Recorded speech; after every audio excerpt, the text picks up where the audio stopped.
시간으로서 아무리 어려워도 도전은 멈출 수 없다. No matter how difficult it is, the challenge cannot be stopped. No matter how difficult it is, the challenge cannot be stopped. 아무리 어려워도 도전은 멈출 수 없다라고 하는 제목으로 함께 은혜를 나누겠습니다. 1999년 11월 미국 우사이드 주간으로 스리랑카 콜롬보에서 열린 세미나에서 아주 작은 해프닝이 일어났습니다. 세미나의 주제는 국가 경쟁력이었고 청중은 스리랑카, 인도, 방글라데시아 등 동남아시아 경제 지도자들과 전문가들이었습니다.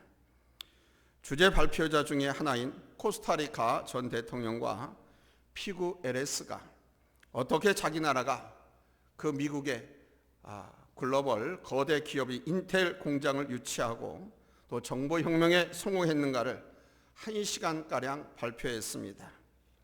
이 발표가 끝나고 질문 시간이 되었습니다. 그때 놀라운 일이 벌어졌습니다. 뭐가 놀라운 것이냐? 한 사람이 일어나서 혹시 우리나라에 대통령으로 출마하실 의향이 없습니까? 하고 질문을 했습니다. 장난이 아니라 비중 있는 인물들이 아주 진지한 분위기 가운데 질문을 한 것입니다. 글로벌 시대에 세상 돌아가는 상황을 절실히 아는 제3세계 엘리트들은 자기네 나라의 지도자들이 얼마나 벽창호인가를 깨달으면 깨달을수록 더욱더 욕구 불만을 느끼고 분노한 것이죠. 그들은 한결같이 자신의 나라에 그러한 지도자가 없었음을 안타까워했던 것입니다. 한 공동체, 한 나라에서 지도자의 자리, 지도자의 역할은 매우 중요합니다. 어떤 지도자가 서냐에 따라서 그 나라의 흥망성쇠가 결정되고 지도자가 있느냐 없느냐에 따라서 경쟁의 승패가 좌우되기도 합니다. 그러한 차원에서 사사기가 시작되는 이 시점에 이스라엘은 매우 중차대하면서도 어려운 시기를 맞이하게 되었습니다.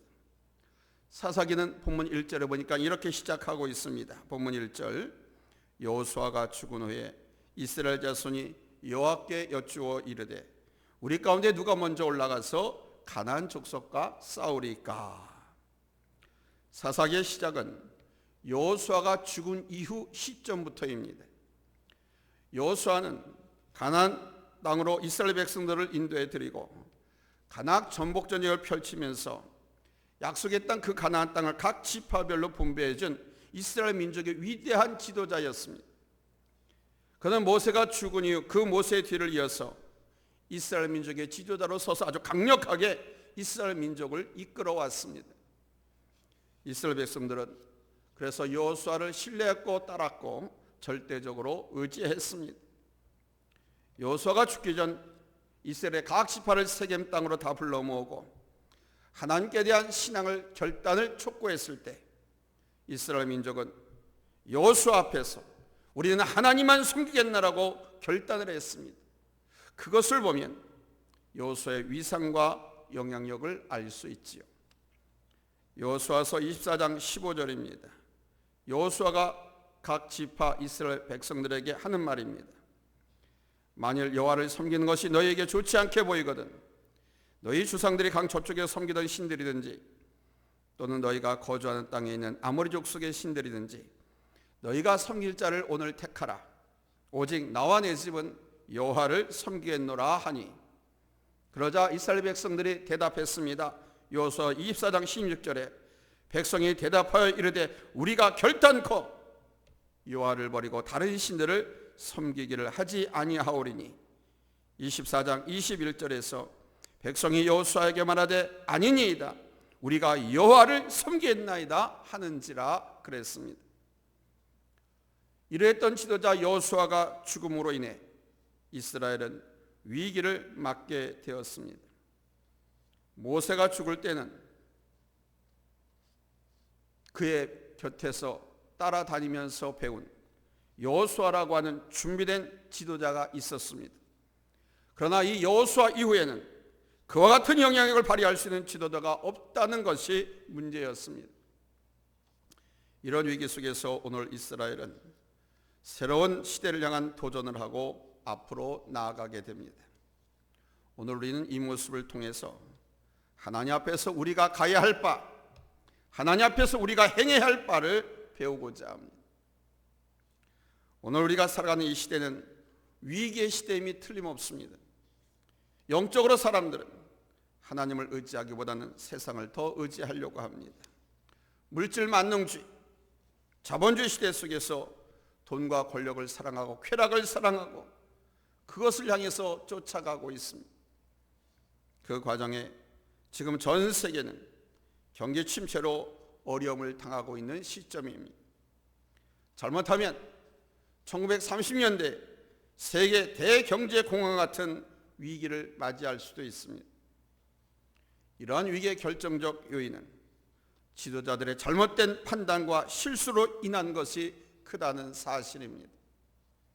미국을 비롯한 중국과 러시아, 그리고 유럽과 일본, 우리 한국의 정치 경제 영역에서의 지도자들의 욕심이 오판을 일으키고 그 잘못된 판단이 결국 세계적인 경제 위기로 치닫게 되었다는 사실입니다.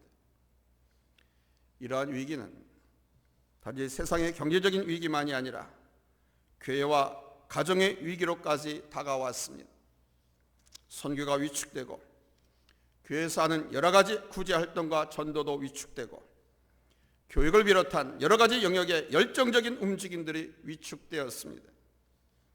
그리고 가정적인 어려움은 결국 교회의 어려움으로도 다가왔습니다. 여기서 우리는 하나님 앞에 겸손히 서서 하나님의 뜻을 묻고 하나님의 인도하심을 구하며 모두가 하나 되어 나가야 합니다. 오늘 말씀 바로 이것을 우리에게 명확하게 보여주고 있습니다. 그래서 첫 번째 대지입니다. 아무리 어려워도 도전은 계속되어야 한다는 사실입니다. 먼저 오늘 말씀은 우리에게 아무리 어려운 시대가 도래한다 할지라도 새로운 도전은 계속되어야 한다는 사실을 일깨워줍니다. 오늘 말씀 시작을 다시 한번 보겠습니다. 1절입니다. 같이 읽습니다. 시작. 여호수아가 죽은 후에 이스라엘 자손이 여호와께 여쭈어 이르되 우리 가운데 누가 먼저 올라가서 가나안 족속과 싸우리까? 여호수아의 죽음으로 인해서 이스라엘 민족은 위기를 맞게 되었지만 이스라엘은 그럼에도 불구하고 계속해서 정복 전쟁을 향해 나아갔습니다. 여호수아에 의해서 가나안 땅을 정복해 들어와 각 지파별의 땅을 분배하고 경계를 정했지만 가나안 족속을 완전히 몰아내고 땅을 차지한 상태는 아직 아니었습니다.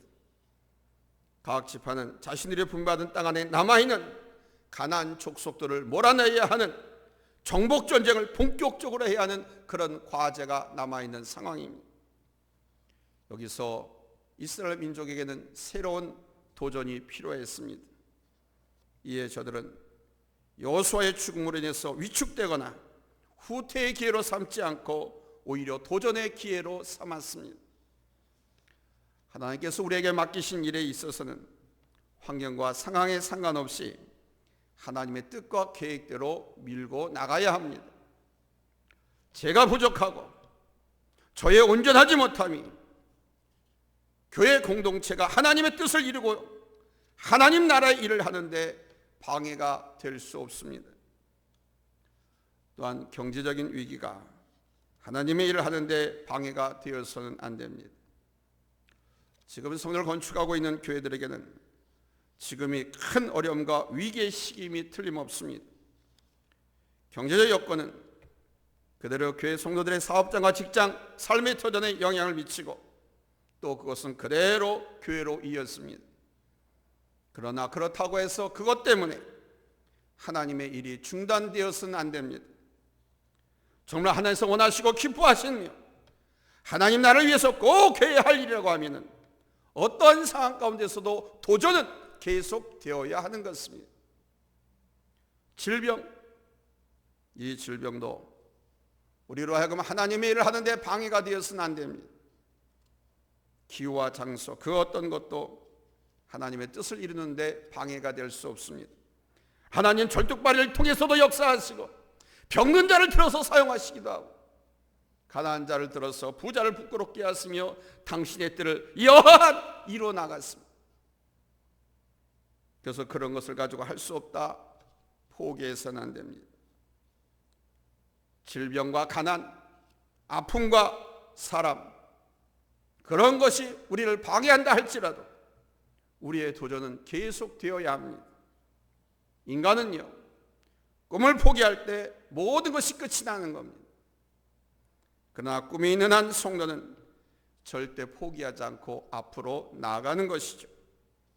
우리가 살아있는 한, 우리가 하나님을 의뢰하는 삶을 사는 한 도전은 계속되어야 하는 것입니다.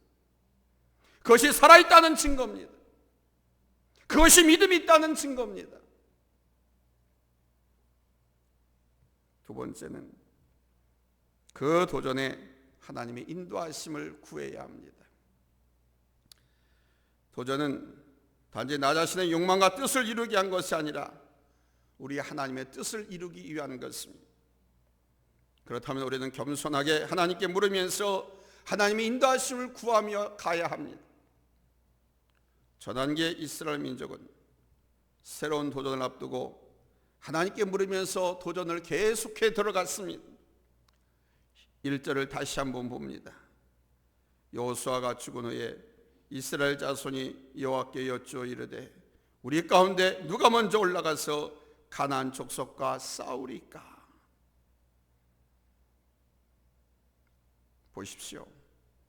지금 저들은 하나님께 여쭈었습니다. 우리 가운데 누가 먼저 올라가서 가나안 족속과 싸울까요? 하나님. 저들의 간구는 절실했습니다. 지도자 없이 자신들이 이제 이 일을 해야 하는데, 일할 사람이 없어서, 도와줄 사람이 없어서 이제 내가 일을 해야 하는데, 이 과정에서 저들이 할 수 있는 것은 하나님의 도우심, 하나님의 인도하심을 얻는 것이었습니다. 그래서 저들은 하나님의 인도하심을 간절히 구했습니다. 오늘 우리가 해야 할 정말 중요한 것은 하나님의 인도하심을 구하는 것입니다. 공동체 일이나 우리의 개인의 일에 있어서 우리 지식과 방법으로 할 수 있지요. 그러나 우리가 하려고 할 때 위기나 어려움이 닥쳐보세요. 후퇴하거나 중단할 수밖에 없기 때문에 우리 자신을 믿을 수가 없습니다. 내가 할 수 있다, 그러니 해보자 라고 덤벼들다가는 어려움이 닥치면 포기합니다. 그래서 우리 자신을 믿을 수가 없어요. 내가 할 수 있다라고 자신감을 가지고 하나님의 일을 하는 것이 아닙니다. 그래서 우리가 용기를 내어서 내가 하려고 해도 두려움과 염려 때문에 온전히 앞으로 나갈 수가 없습니다. 갈림길에서, 위기 앞에서 우리는 하나님께 물어야 합니다. 하나님의 인도하심을 구해야 합니다. 다윗은 항상 어떠한 일을 할 때 하나님께 묻고 그 일을 결정하고 행한 것을 볼 수 있습니다. 사무엘상의 말씀을 보면 이런 표현이 자주 등장합니다. 다윗이 여호와 하나님께 여짜와 묻되, 다윗이 여호와께 묻자와 가로되, 이런 표현이 많이 나옵니다. 다윗은 매사를 하나님께 물으면서 나아갔습니다. 그런 다윗을 우리 하나님께서는 물리치지 아니하시고 내 마음에 쏙 드는 놈이다라고 말했습니다. 내 마음에 쏙 드는. 여러분은 여러분의 일을 할 때 얼마나 하나님께 묻고 시작합니까? 여러분의 일을 할 때 얼마나 묻고 기도하고 시작합니까? 하나님의 일을 할 때 얼마나 하나님께 묻고 시작했습니까? 우리가 매일같이 기도할 수밖에 없는 이유가 여기에 있습니다. 우리는 매일 우리의 길을 가야 하고, 매일 무엇인가를 결정해야 하고, 매일 무엇인가를 행해야 합니다. 그때 우리는 하나님께 기도하면서 가야 됩니다. 우리가 하나님께 묻지 않고 우리 스스로 모든 것을 결정하고 행하는 것은 교만이고, 그 교만은 하나님 앞에 범죄하는 것입니다. 여러분은 기도하셨습니까? 하나님의 인도하심을 구하셨습니까? 기도하십시오. 위기 때에 아니 매사에 기도하십시오. 하나님의 인도하심을 구하십시오. 거기에 주의 길이 있고 승리가 있습니다. 세 번째는 우리 모두가 협력해야 한다는 사실입니다. 오늘 우리의 말씀을 통해서 우리가 배우는 가장 귀중한 교훈은 뭐냐? 바로 협력의 중요성입니다. 이스라엘 민족이 하나님께 새로운 도전을 위해서 물을 때 유다 지파가 먼저 올라갈 것을 명령하셨습니다. 본문 2절을 보십시오. 여호와께서 이르시되 유다가 올라갈지니라. 보라 내가 이 땅을 그의 손에 넘겨주었노라 하시니라 그랬습니다. 하나님께서 유다 지파에게 먼저 올라가라고 명령하신 것은 바로 이 유다 지파를 통해서 장차 하나님께서 하실 계획이 있었기 때문입니다.